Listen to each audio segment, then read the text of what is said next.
Thank you all for coming.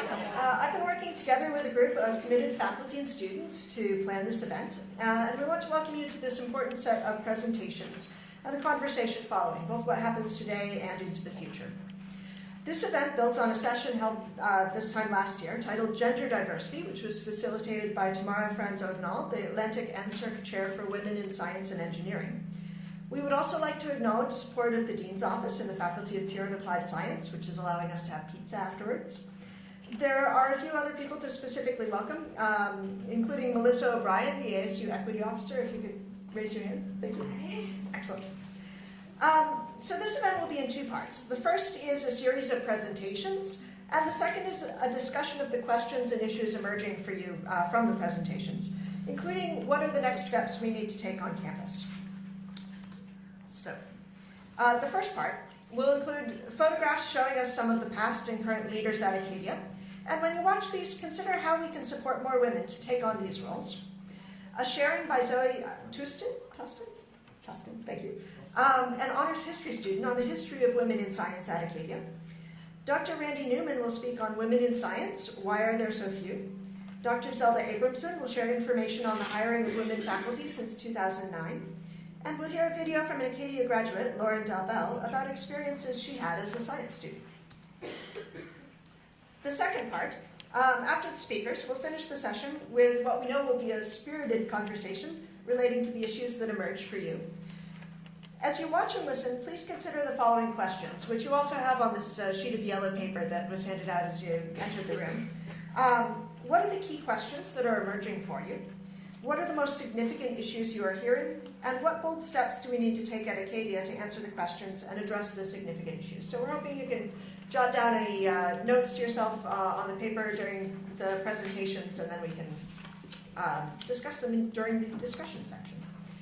To get us started, let's please welcome Dr. Peter Williams, Dean of the Faculty of Pure and Applied Science, to provide welcoming remarks. Thanks very much, Eva, and it's a real pleasure to be here. First of all, I'd like to thank all the folks who've been involved in organizing the event, the speakers, the participants, and videographers and whatnot. Extend my sincere thanks to those folks. I'd also like to point out that I think it's quite appropriate that we are not just a bunch of scientists in the room. This is a significant challenge facing the world, and as with most significant challenges facing the world, these challenges are not going to be solved by scientists alone. We're going to need lots of help. So thanks very much for those of you who are not from the Faculty of Science that are here. And I spent quite a bit of time thinking about what on earth I could possibly say to start this off, other than just welcome and thank you.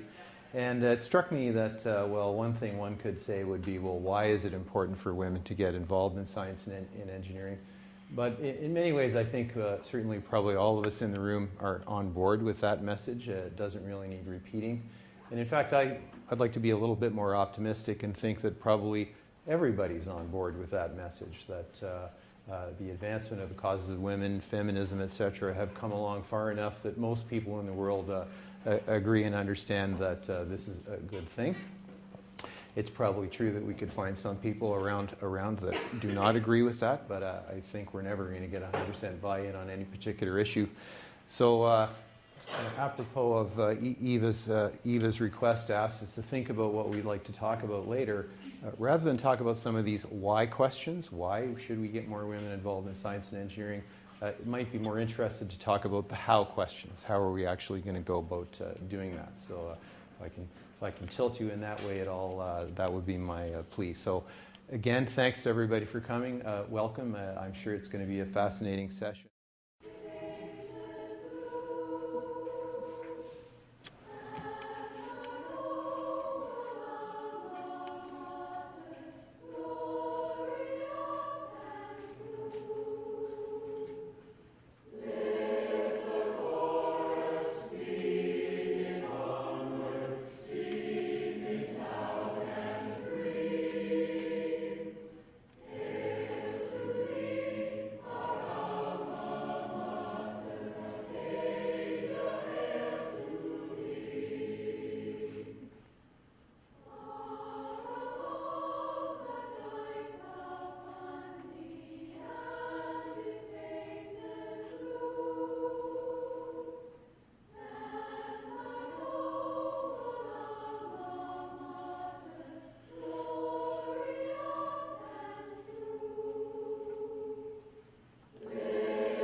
1884, Clara Bell Marshall became the third woman to get a degree in Canada and the first female to graduate from Acadia University with a Bachelor in Arts.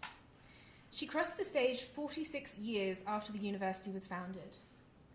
In 1906, the Bachelor of Science began being awarded.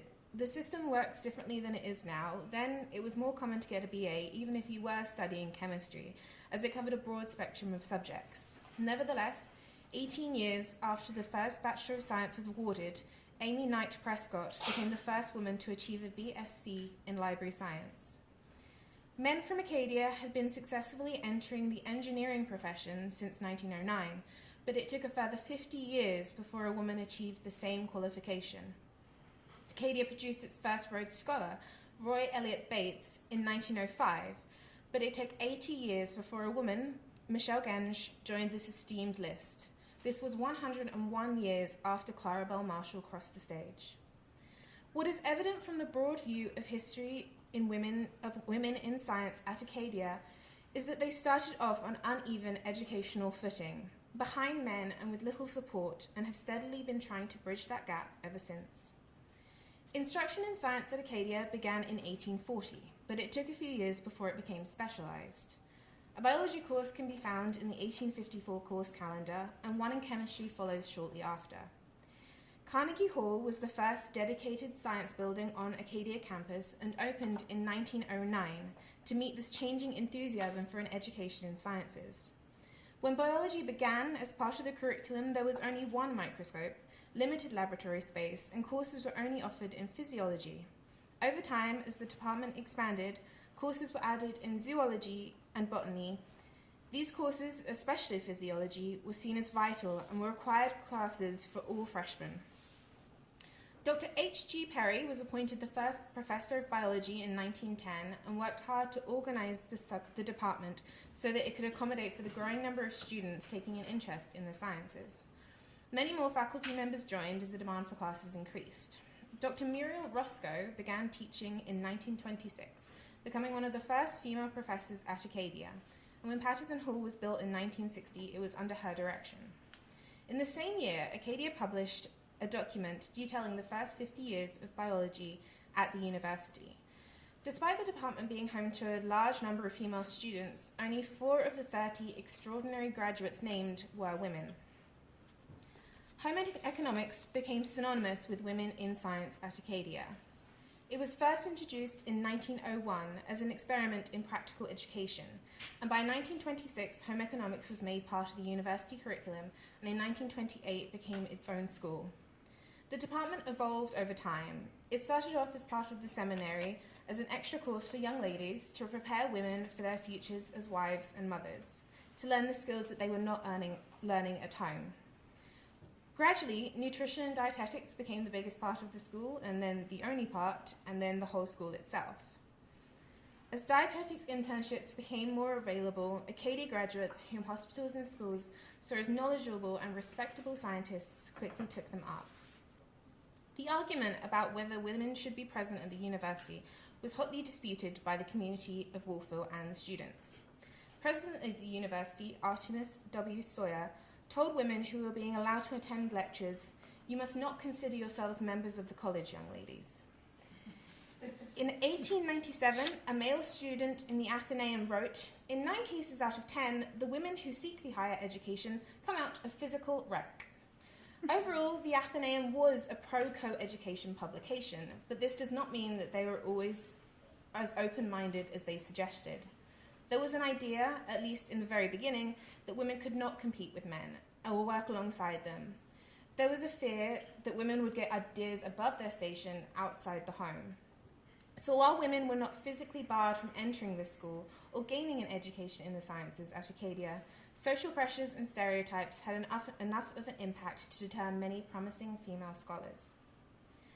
The majority of women who graduated with a BSc early in Acadia history did so in home economics, but there was an increasing number of women who graduated from the sciences with specialisms most likely in biology and psychology. These women were more likely to become high school teachers than professors, lab assistants than researchers, nurses than doctors. Women excelled in these fields, but were unable to prove themselves beyond these due to the social barriers in place. Ultimately, in the 1940s and 50s, the glass ceiling was a great deal lower than it is now, and in the 1970s and 80s, a woman's choice or even ability to have children diminished her appeal to many employers. While there were many prominent Canadian women in scientific fields, such as Elsie McGill, Helen Battles Hogg-Priestley, like at Acadia, it was evident that women who achieved would always be in the minority. There were efforts made by the university and students to rectify the gaps between men and women. Many articles in the Athenaeum and reports to the president gave evidence and suggestions as to what could be changed at Acadia, but there are few incidents where devotion to the cause was able to muster much revolution. When given the opportunity, women at this university could readily meet the challenges set for them. In 1910, Evelyn Slack and Julia Sweet became the first women to graduate with honours in mathematics. Mary MacArthur was the first person to receive a biology degree with honours in 1933. And of the 3 earliest chemistry honours theses in the library, one was written by a woman, Enid P. Knight. Acadia also recognises the accomplishments of its female graduates.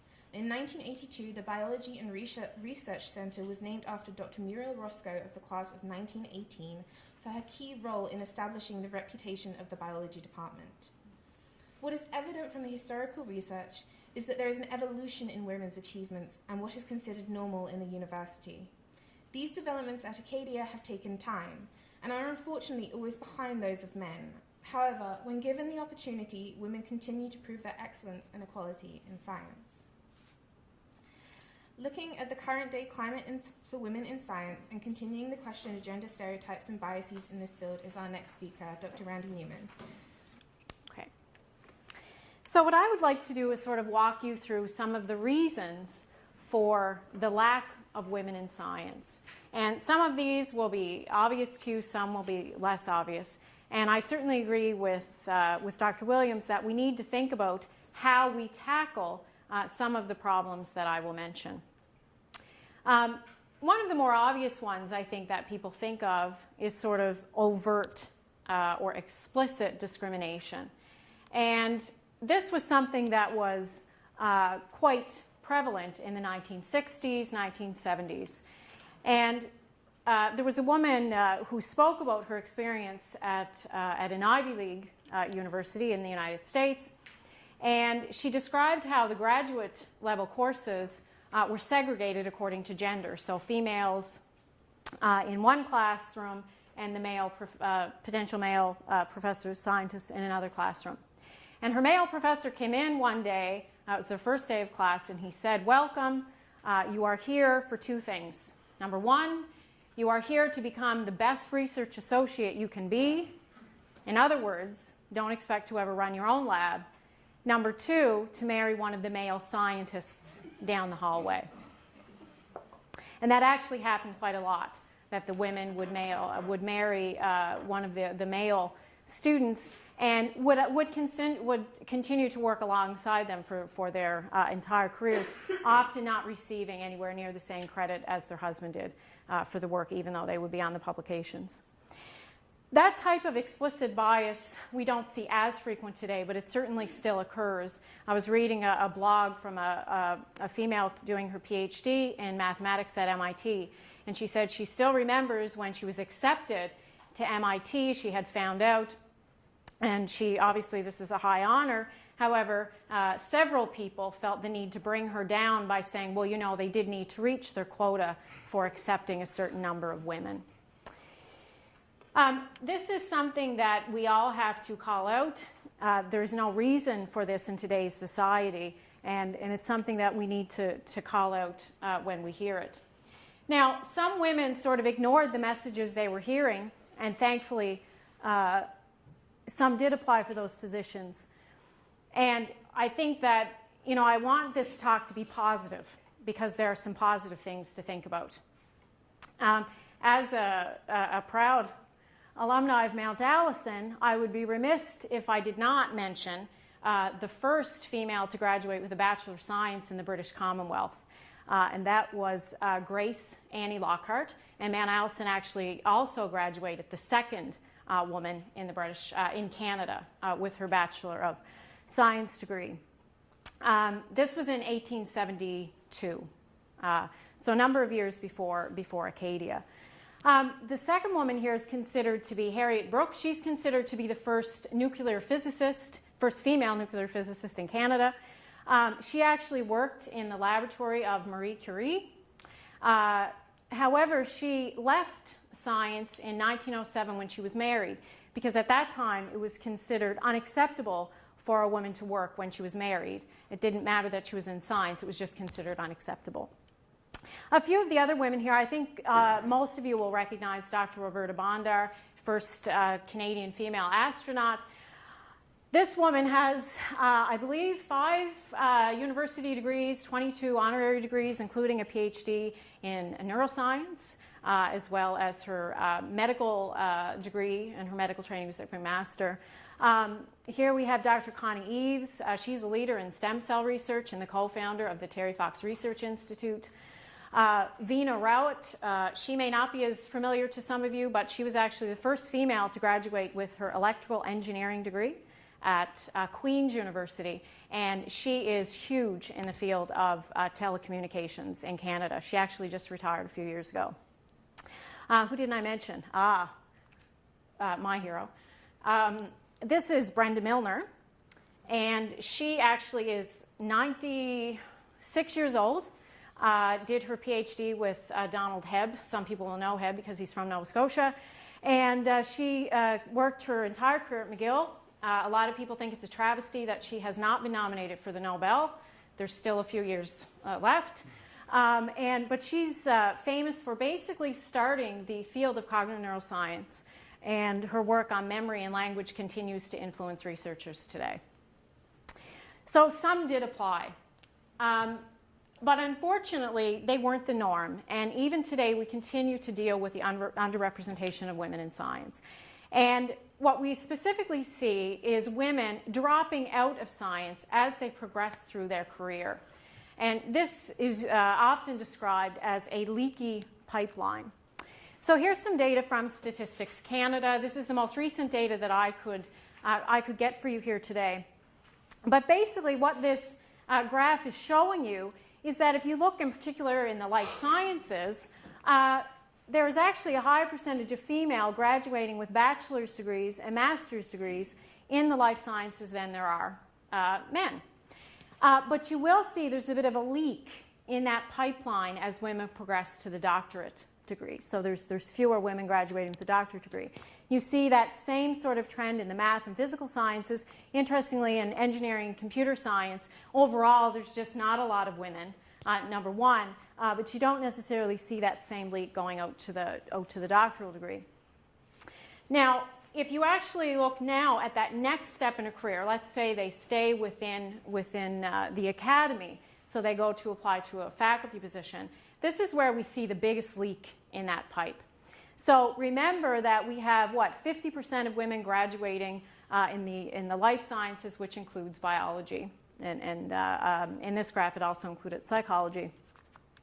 But look what happens when we look at assistant professors. Here we now have less than 40% of women actually making that next step to be assistant professors. So what we say is on that tenure track stream in universities.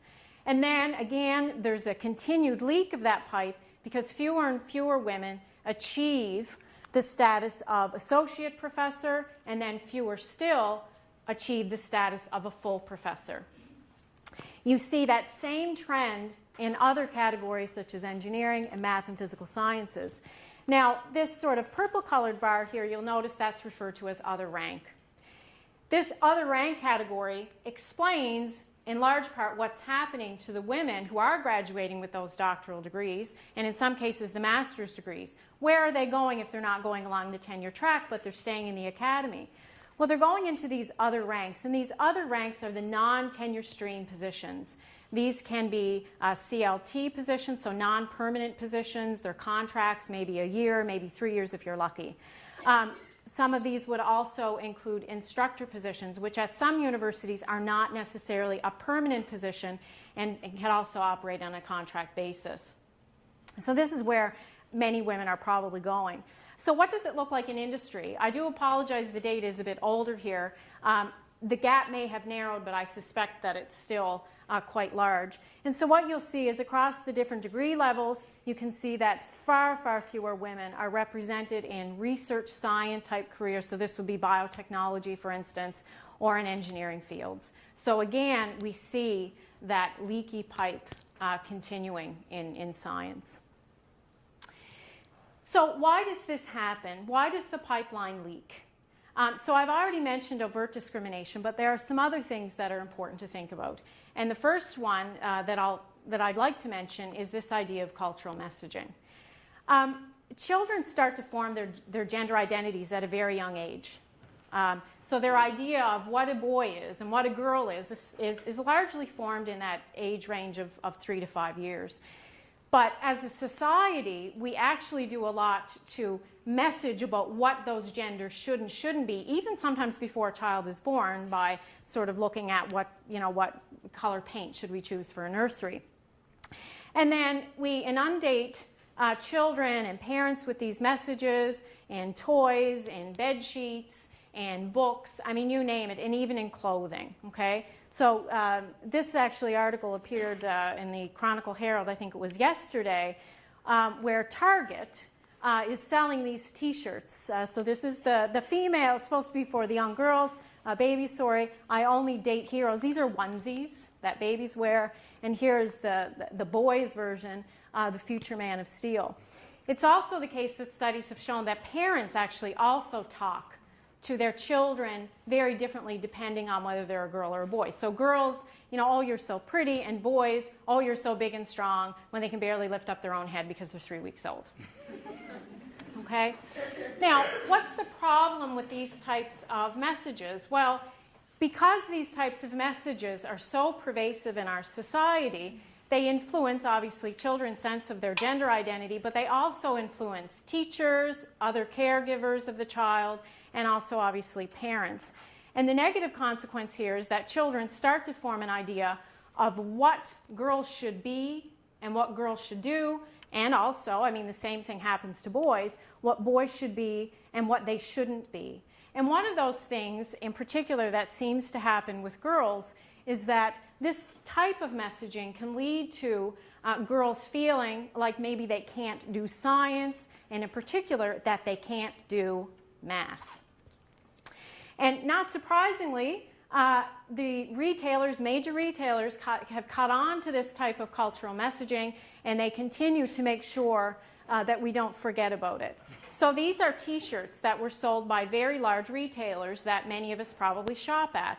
This one is actually sold to young girls, my daughter's age. My best subject, shopping, music, and dancing. Math. Well, nobody's perfect. This one was sold as sort of marketed to an adolescent or, say, a woman in her early 20s. I'm too pretty to do math. And there's actually several other examples. Now, these t-shirts were taken off the shelves in the respective stores due to the public outrage and obviously the negative press that ensued.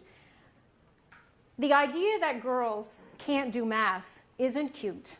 And it's not funny. It's also simply not true.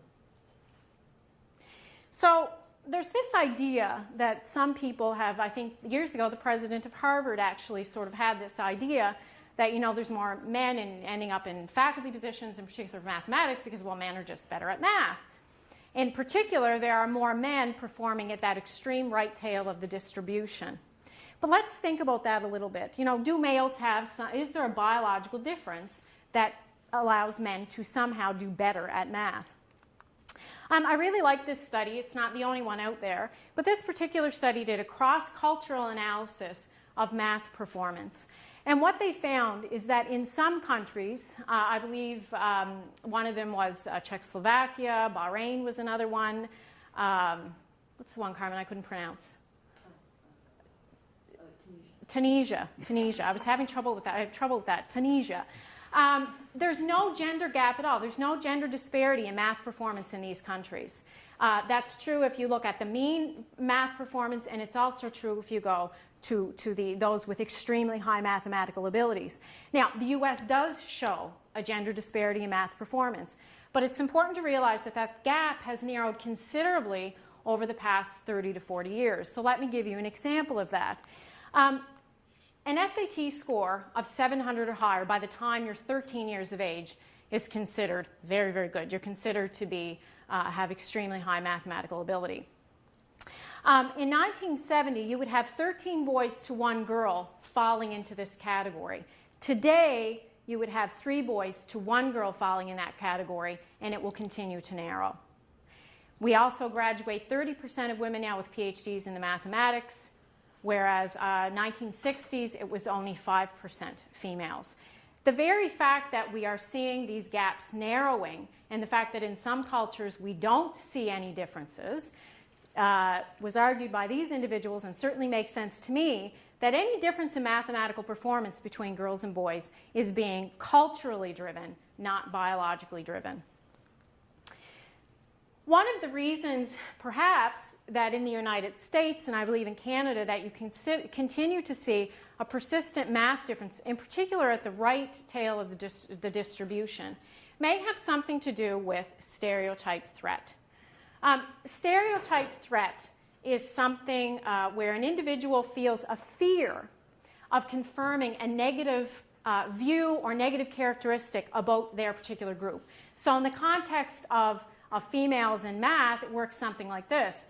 I'm a female, I'm not supposed to be good at math, my teachers, think that there's a difference, and my parents might think that there's a difference, and so even though I might think I'm good at math, I'm afraid to show people that I'm not good. So that they fear confirming that negative stereotype that others feel about math performance.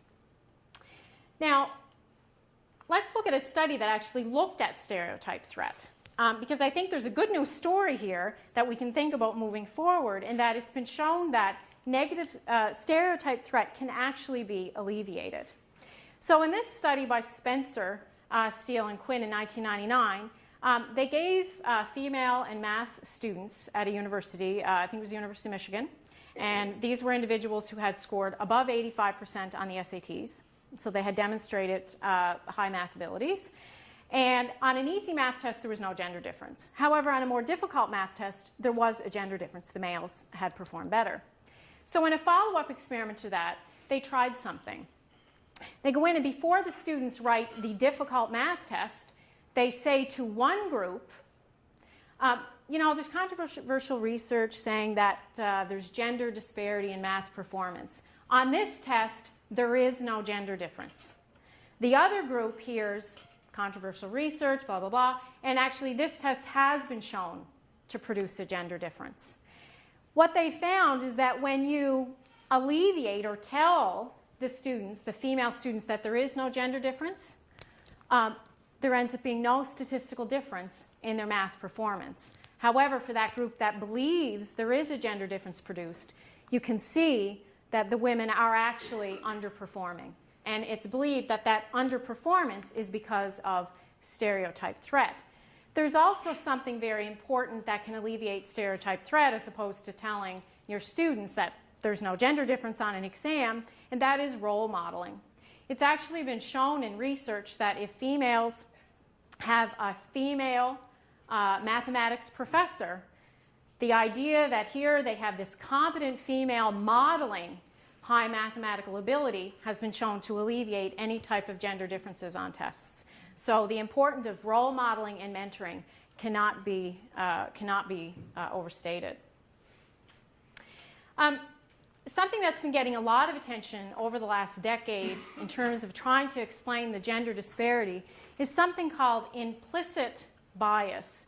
So implicit gender bias is sort of that subtle discrimination, often without intent, and it's that subtle discrimination based on cultural stereotypes.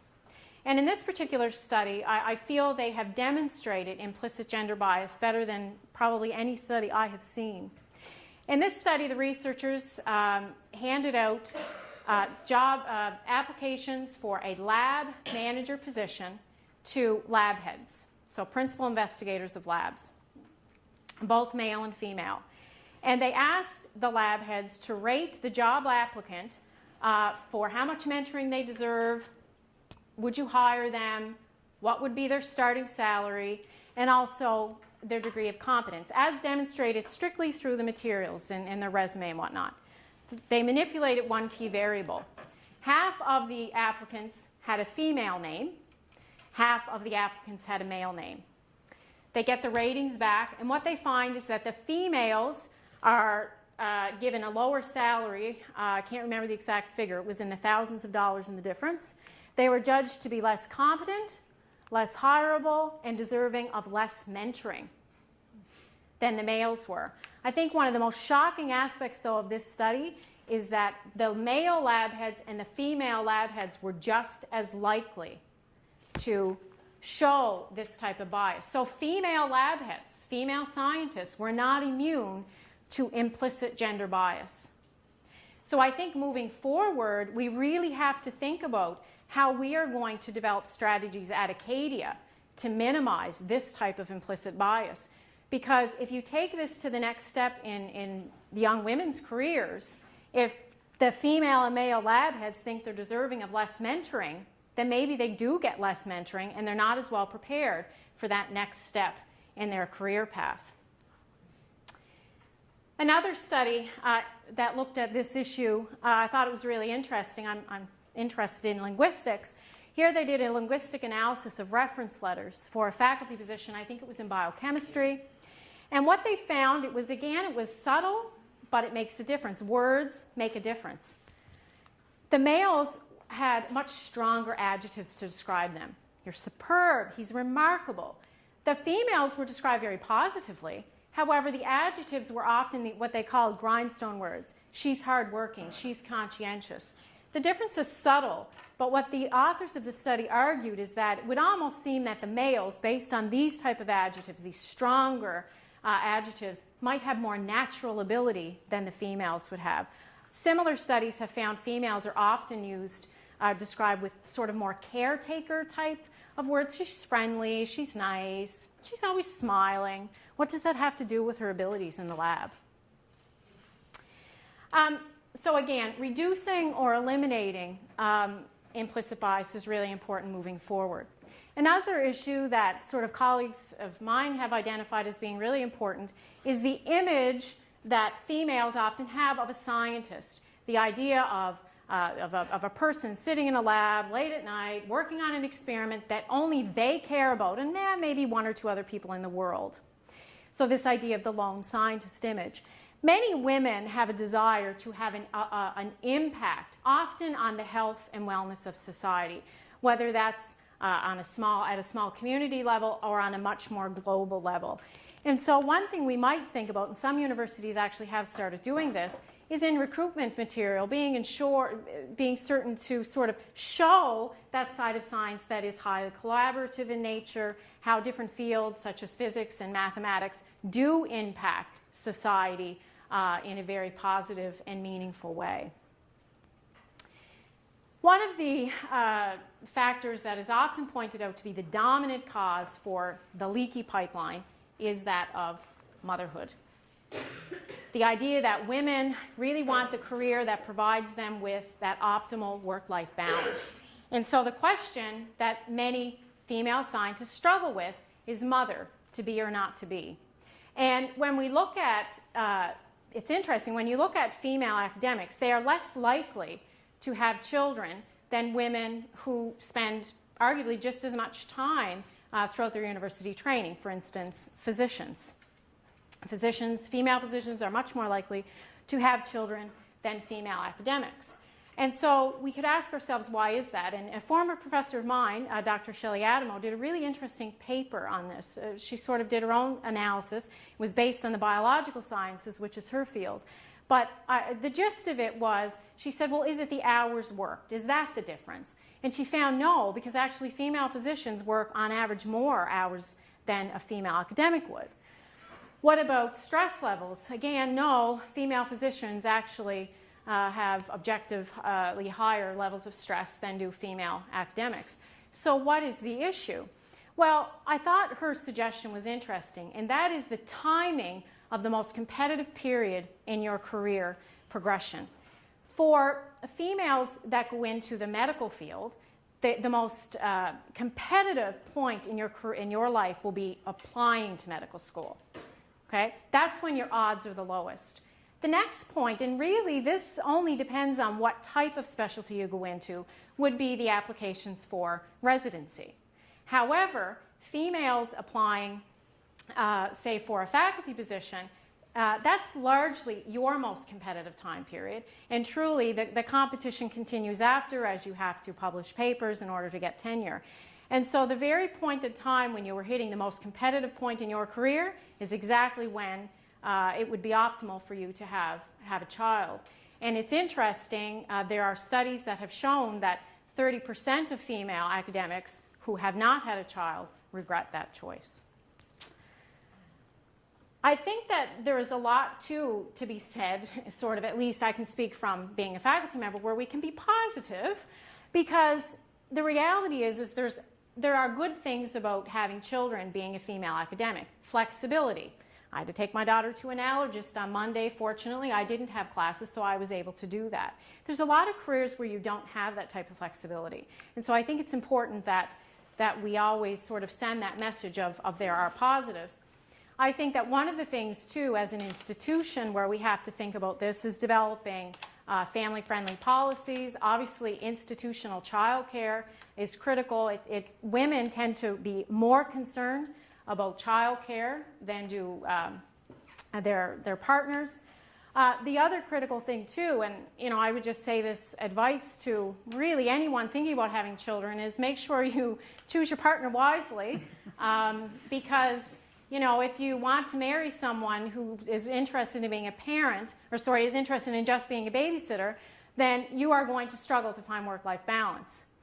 If you're interested in marrying someone who wants to be a parent, then you're going to be able to share that balance and make things a little bit easier for yourself. But no doubt this is a very difficult choice, and one I think where again, the institutional policies and the modeling of some of the positive aspects. How do you juggle your schedule? What do you do? My husband goes to work early in the morning, so he gets home earlier in the afternoon, and that's how we achieve that balance. Maybe other people have other ways of doing it. So why do we care about all of this? Well, as it turns out, in both the United States and in Canada, there is expected to be a shortage of STEM workers over the next decade or so. They don't apply to all STEM fields, but certainly the ones that I have shown here are expected to have shortages. Interestingly, not just because of retirement, but because of actual growth in that particular sector. And men now, some of you may know, are actually choosing are less likely now to enter into university if they're choosing trades, for instance, skilled labor. And so, some of these careers are actually going to need an increase in workers. And so that's one reason why we might want to think about encouraging women to enter these fields. And then obviously, one of the most important things is that we want the best and the brightest, and we want to keep them. And you can't ignore 50%, actually I think it's 50.4% of the population from entering and bringing in new ideas and new perspectives to science. That's all I have.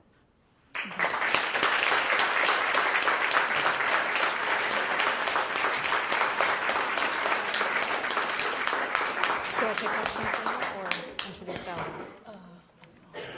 Okay. So I'd like to introduce Dr. Zelda Abramson. Zelda's been doing an analysis of where the women are at Acadia since 2009, and so she's going to come up and tell us about that.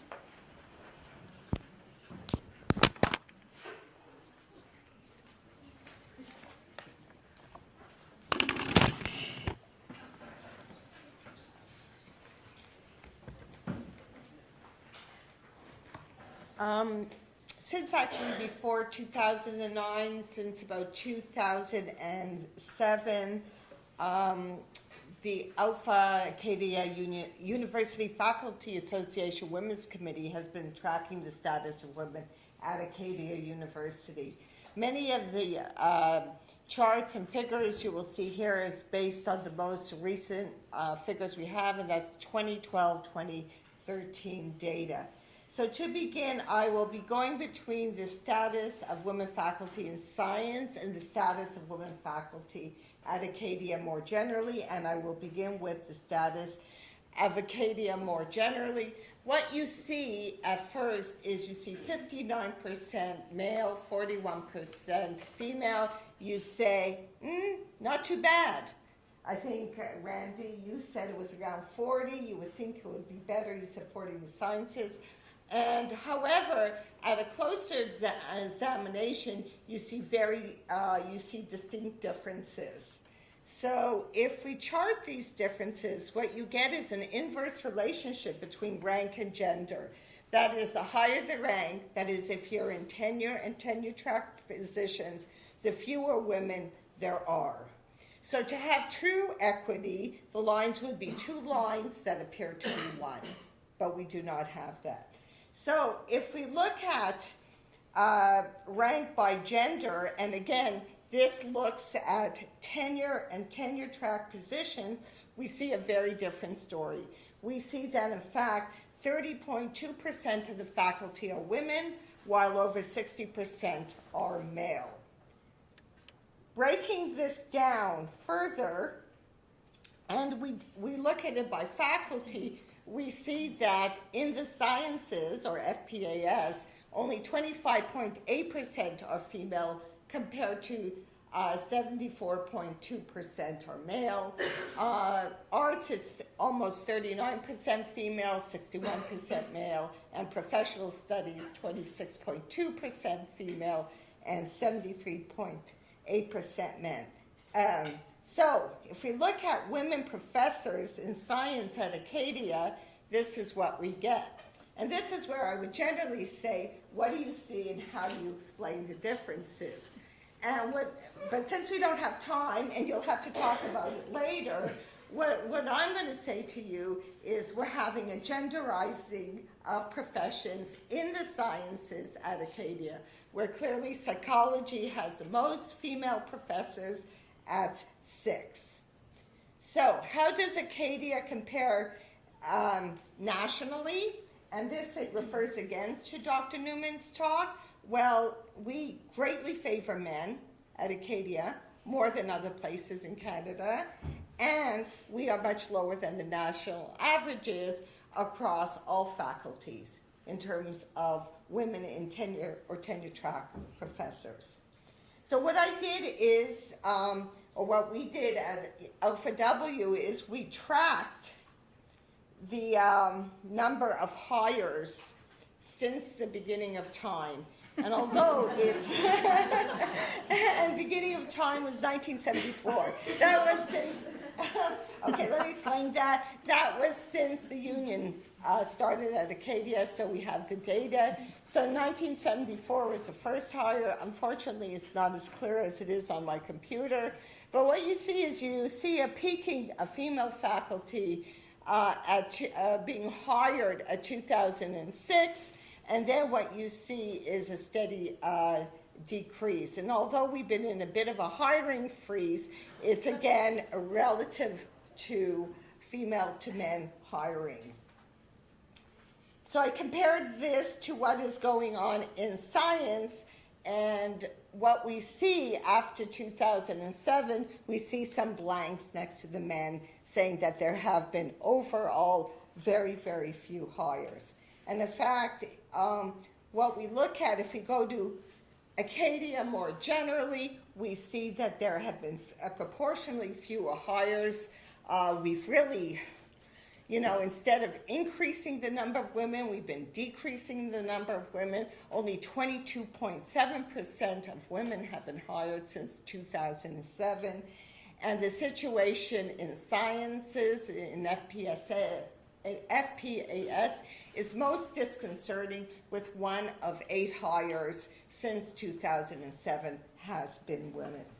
So what are the solutions? And this goes back to both what Dr. William and Dr. Newman have talked about, is the how. How do we make it better?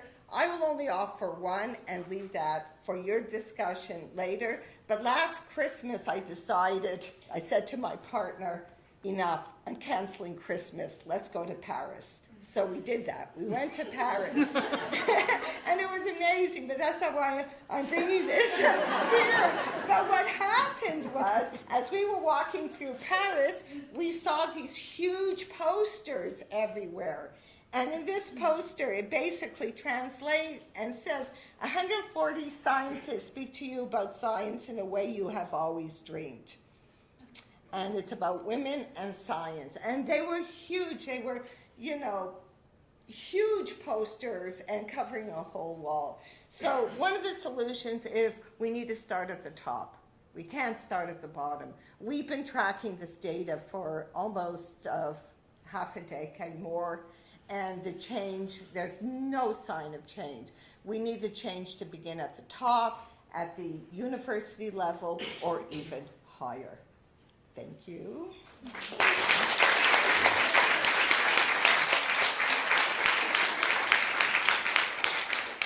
So basically, our last presentation is a video message from a former Acadia graduate, Lauren Delbell, who is currently doing her PhD in molecular genetics at the University of Toronto and Sick Kids Hospital. We asked her to talk about her experiences being a woman in science. You'll hear that she's certainly aware that there are challenges, but these are by no means insurmountable.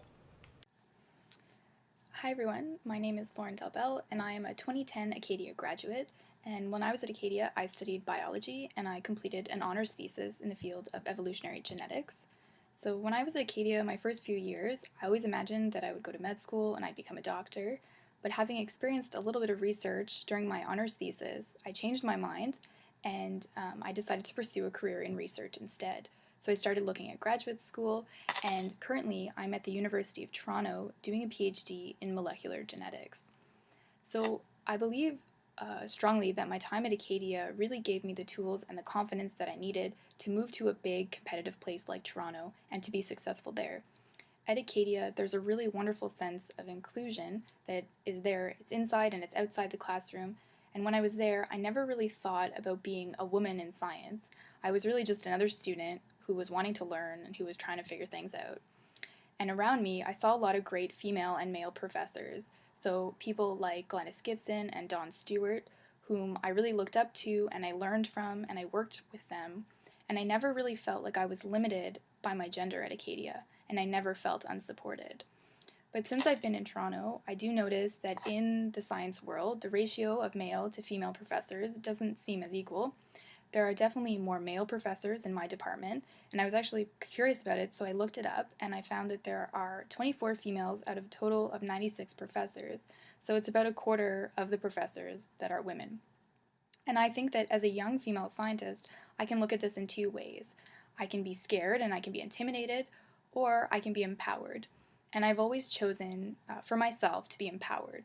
So I have a small story, an example. So last year, as president of my department's student association, I was asked to attend a meeting with the department's recruitment committee. When I got to the meeting, it was me and there were 10 other professors, and all of them were male. So I remember sitting down and being kind of disappointed by the lack of women present, but then I thought to myself, it's a really good thing that I'm here. It's up to me to fill this void and to have my perspective heard. So I won't lie, it was a little bit intimidating, but it also made me feel strong and it made me feel proud to be a woman in this field. So I don't really think that we should be scared, and I don't think of it as an obstacle that we're facing. I think instead we should embrace it and we should be proud that we're there. And I think a lot of it comes down to confidence. Whether you're a girl or a boy, it really comes down to personal confidence. And sometimes it can be really hard to be confident, but it's something that we all need to find within ourselves. So I've always loved learning, and I've always loved science. I've always really liked teaching as well. So a career in science, and specifically in academic science, has always really appealed to me.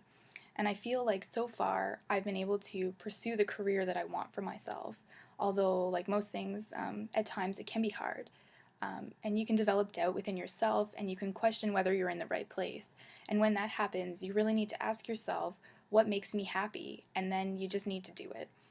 So usually for me, I find that doubt comes when I lose my confidence. And that's when you really need to step back and you need to find your inner strength. And sometimes, like I said, inner strength can be hard to find. And I have a few recommendations to help you find that inner strength and support that inner strength. So one is to find a really great mentor, to have a great mentor. So as a woman in science, it's really nice to know women that are having success in the place that you want to get to be able to talk to them and to get advice about life and about family and about different career paths is really invaluable, and it's also really motivating. And I would also recommend getting involved with organizations that make you feel good. So in particular, get involved with organizations that have other women like you. More specifically, you can actually get involved with organizations that promote science and technology and math and engineering, that promote them to young girls. So there are organizations like Techsploration and Cagis which do these things, and being involved in these organizations is empowering and it's fun, and it's a really great way to meet like-minded women in the field. So I just want to stress that I really believe that there are a lot of opportunities for women in science and technology. There are some challenges too, but I don't think that we need to look at them as being negative. I think we can rise to these challenges, and by rising to them, we are going to learn more about ourselves, and we're going to grow into strong, confident women. And then we'll be able to inspire the future generation of female scientists that comes after us.